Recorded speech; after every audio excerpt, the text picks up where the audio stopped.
Now, Jim Rohn is a friend of mine, motivational philosopher, says you can't hire other people to do your push-ups for you. I love that quote. Think about that. I can't hire you to go to the gym and work out for me. I can't hire you to meditate for me. You could meditate about me, but can't help my consciousness grow. I can't hire someone to, eat for me in terms of that's how my nutrition is going to go and what vitamins I'm taking in. So all the things I'm going to share with you today, you have to do yourself. These are not delegatable things, okay? And that leads into a formula, which I would encourage you to write down. It's in your handout. But it says E plus R equals O. And what it stands for is event plus.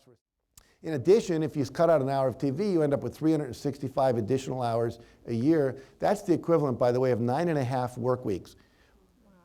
One of the things we've learned is that success is the result of little increments in a consistent basis over time.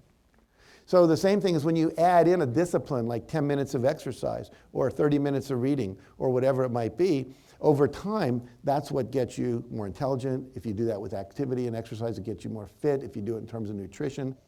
So a friend of mine came up with this little idea. I liked it a lot. He calls it the hour of power. I'm going to pause for a minute, let that sink in. Think about who are the 5 people you spend the most time with, because they are reflecting back to you the level of consciousness, the level of success, the level of go for it, level of self-esteem that you are believing you are worthy of. And when I went to work for Debbie Clement Stone, he had me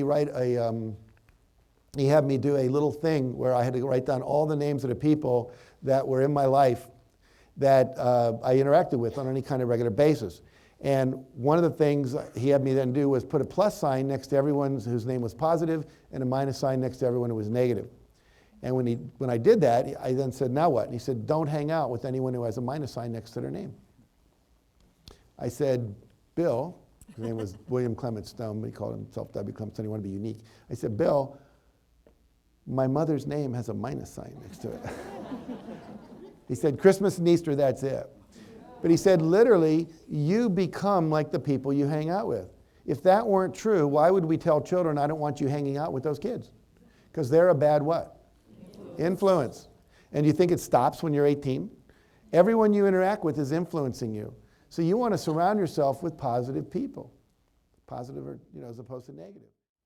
Catherine Lonigan, she is a person I wrote about in my book. She won a scholarship to go to university, and it was for creative writing. And she got in her class, and she got an F on her first paper. She wrote a little short story. And this visiting professor from Harvard was running the class. She went, why did I get an F? She said, 'cause you can't write. And he said, look, I'm making a suggestion. You give up writing, and I'll give you a passing grade so you can keep your scholarship. But you got to change your major.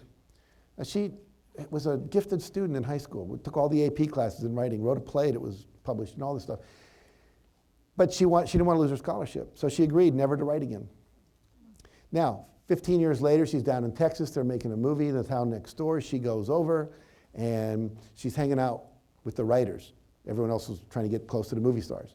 And they said, why are you hanging out with us instead of them? So I always wanted to be a writer. I said, really? Well, why don't you just write? Well, I was told I couldn't. I had no talent. Really? Who told you that? Well, it was this Harvard professor visiting at my college. Oh, what does a professor know? I write for a living. Write something, send it to me, I'll tell if it's any good. Anyway, she writes a book, takes her a year to write it. She sends it to him, he loves it, sends it to his editor. She loved it, she called him up, or her up rather, and said, I'd like to publish your book. Now, you know what that book was called? It's called Romancing the Stone. It's made into a movie.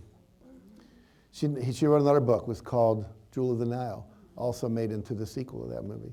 We lost her writing talent for 15 years because she let some other person tell her she wasn't any good. So you got to be careful. Do not let other people's opinion of you run you.